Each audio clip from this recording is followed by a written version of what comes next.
Hello and welcome to your EPL Index Transfer Daily Show on Sunday, the 7th of July. This is the morning after England called the headlines as they progress to the semi-finals of Euro 2024. Netherlands joined them with a win over Turkey as well.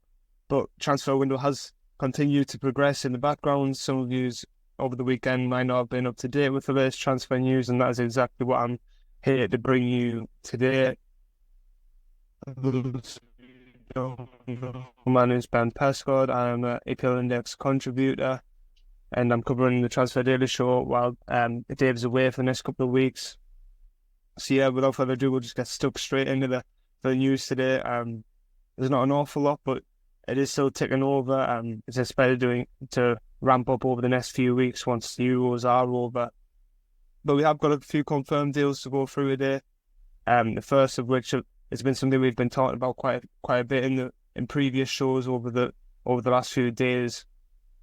The first one is Max Kilman has completed his move to West Ham from Wolves for around £40 million. This was reported on by Fabrizio Romano earlier in the week. I think we spoke about it on a few shows now, but that is fully confirmed now. Max Kilman will reunite with Julian Lopetegui at West Ham next season. £40 million fee. A 7-year contract, which is something that we haven't seen clubs like West Ham really make use of. We've seen Chelsea make use of those sort of deals in the past, but West Ham have agreed a 7-year deal with Max Kilman. And another interesting twist on this story is that National League Maidenhead United, Max Kilman's former team, will receive £4 million. A really clever clause they put in Max Kilman's deal to Wolves where they would receive 10% of the sell-on clause in his next move. I don't think they ever anticipated to get £4 million from it, or anticipated that Max Kilman would be going for £40 million. But that's just the state of the market's in at the minute. It's a good signing for West Ham. I've said this before. It's a good signing. £40 million is obviously a lot of money, especially for a club like West Ham. But obviously that is the guy that Lopetegui wants. I mean, he knows Kilman more than most. Obviously, coaching them at Wolves. So yeah, you kind of just got to trust the club on that one. And it'll be definitely interesting to see how Kilman can shape West Ham's defence in the upcoming season. And another deal that we've been talking about in recent days has also been confirmed. That is that Bobby Decordova-Reid has left Fulham. Fulham were trying to renew his contract along with Willian, but both are expected to leave. And in fact, Bobby Decordova-Reid has completed a move to another Premier League club, and that Premier League club is Leicester City. He has signed a 3-year contract there, secured a free transfer move from Fulham to Leicester. It's one of those signings. It's a sort of a squad bolstering move from Leicester. It's a smart move. They're challenged with PSR issues at the minute, and just coming up from the Championship, you don't really know what sort of finances they're going to have to play with in this window. It's been really quiet, and the incoming front for Leicester. Obviously, saw Dewsbury Hall at Chelsea earlier in the window, but I think this is a smart move. I don't expect him to set the world alight. I don't expect him to be a star player at Leicester or anything like that, but it's getting someone in through the door, and it's getting the wheels in motion for this transfer window for Leicester. But I do think they'll need to do a lot more if they want to stand a chance of getting a good position in the Premier League next season, or otherwise they will face a drop, unfortunately, with the PSR issues and the quality that's in the league at the minute. You see a lot of the teams around them really being ambitious and strengthening already. So yeah, they're kind of playing catch up, but it's a solid signing, and you can't really read too much into it. I don't think it's one of the marquee signings of Leicester. I think you can expect more from Leicester in this window. And finally, the other confirmed deal today is Southampton have signed Nathan Wood from Swansea. The 22-year-old signed a 4-year contract to St Mary's, obviously reuniting with Russell Martin, who coached him at Swansea. Russell Martin actually signed him for Swansea from Middlesbrough, and now he's done the same, repeated that trick for Southampton. The fee is expected to be around £3 million for Wood, similar to the fee paid for Ronnie Edwards earlier this week, who joined from Peterborough. So that's two young, promising centre-backs signed for Southampton for really cheap money, £6 million combined for two centre-backs. It's hard to tell whether they'll play a big role for Southampton in the upcoming season, but they've definitely got the potential to kick on and maybe be important players in the next few years, whether that be in the Championship or the Premier League. So I think that's two really smart signings from Southampton. Wood's really promising, and so is Ronnie Edwards. So yeah, definitely two players to keep an eye on. Maybe we don't expect them to set the world alight in this upcoming season, but over the next few years, definitely keep an eye on them. And that's all the confirmed deals from today. This broke over the past 24 hours. Romano has provided one update. He hasn't been too busy, with the Euro games going on. He seems a bit occupied with them instead. But Romano has reported it, and it's a pretty big deal. Not financially wise, it's actually quite the opposite financially wise, but it's involving Man United. Apparently, they have agreed a £500,000 upfront deal. That's £500,000 with Girona for Donny van der Beek. Obviously, you would be forgiven if you forgot that Van der Beek was actually at Man United. Obviously, joined from Ajax. He was expected to be, he was a really big prospect at Ajax. He was tipped to along with like Frankie de Jong, and the Ajax team they were the two main players. It hasn't ever really worked out for Man United, and now it looks like he's securing that permanent move that he's kind of been pushing for a few years now. So yeah, that's 500,000 up front. But Romano does report that move could easily move to around 4 or 5 million. But he does stress that personal terms are still to be agreed on that one. So that is a matter of waiting, but I don't see any reason why this doesn't go through. Girona had a really, really strong season in La Liga. And Van der Beek has obviously been desperate to leave Man United for some time now.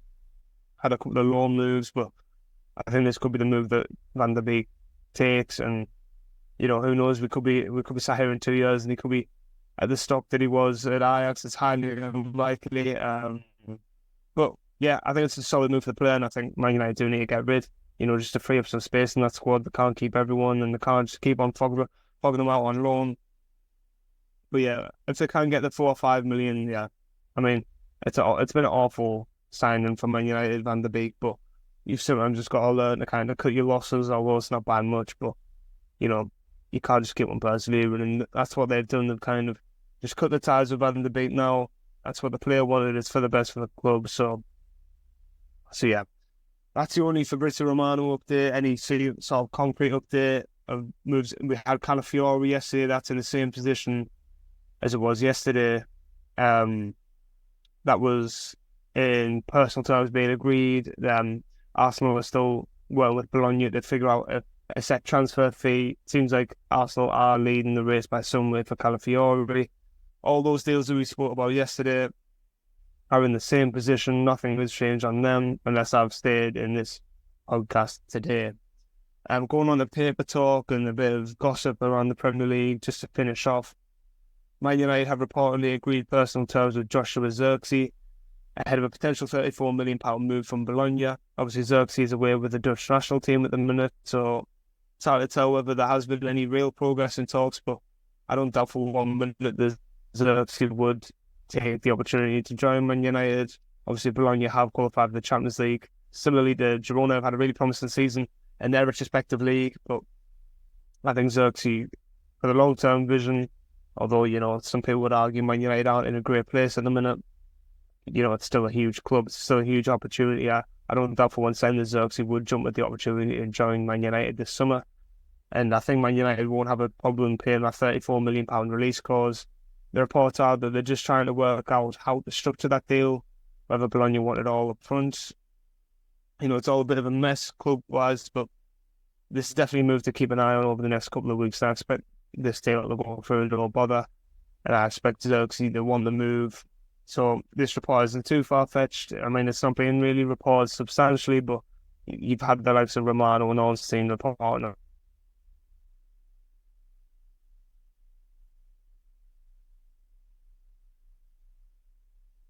Clubs in the Premier League, some of you might be thinking, just as we think that we've went through a whole podcast without mentioning Chelsea, that's not the case. Chelsea are willing, reportedly, to offer Romelu Lukaku as part of a potential deal to sign Victor Osimhen from Napoli. The reports are Osimhen is their dream signing this summer, valued at around €130 million, I think his release clauses. Apparently, Napoli will listen to offers around 100. So the reports are Chelsea trying to use Lukaku as a way to kind of get that cash price down a little bit, and then we'll see where that goes from there. the reports are Lukaku does want a reunion with Antonio Conte at Napoli. So I don't see any reason why Lukaku wouldn't want to move to Napoli. He's definitely not going to be at Chelsea upon the end of this transfer window, definitely not. There's been talks about a reunion of Man United. Do not hold your breath for that one. From what we understand is Lukaku wants the Napoli deal, and Osimhen seemingly wants to move to the Premier League, whether that be Chelsea or Arsenal. This could be a move to keep an eye on. It makes a lot of sense. It's whether Chelsea want to pay that massive influx of cash, but maybe if they didn't spend so much on youngsters that they're probably never going to give a chance to, they would have more finances to free up for this move, but that's just my opinion. And then finally, the final piece of paper talk, but again, it's not just paper talk. It's been reported quite widely, and it's expected to go through at some point this summer. Is that Pascal Gross has agreed personal terms with Borussia Dortmund. The Brighton midfielder, Pascal Gross, has been a key part of Brighton's setup for years now. Really, really solid player, very underrated. And that's ahead of a potential £8 million move to the German side. Dortmund have been leading the race for Gross for some time. Gross has wanted to return to Germany before he retires.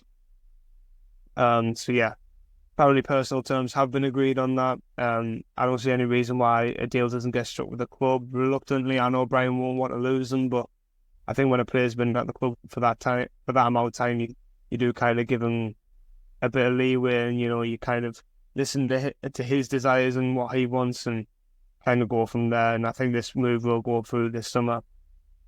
But fantastic servant of the Premier League and Brighton as Pascal Gross been. I think he's one of those players where no one could really say a bad word about him. But he's thrown under the radar massively, and he'll be a big miss to Brighton, despite his age and despite their ambitious plans to replace him. His versatility, his experience, his creativity, it's hard to come by. It is really hard to come by. So Brighton will have to really think long and hard about replacing Pascal Gross and think really cleverly about that. But yeah, that's all the news from today. We still have the Calafiori deal going on in the background. You have De Ligt going to Man United potentially as well, on top of Joshua Zirkee. So all these kind of stories you can keep up to date with at EPLindex.com. And of course, you can keep an eye out for these podcasts every single day. EPL Index Transfer Daily every morning. Get your transfer fix. And yeah, I'll be back tomorrow to discuss the latest transfer news. So yeah, I'll see you guys then. Thank you for listening.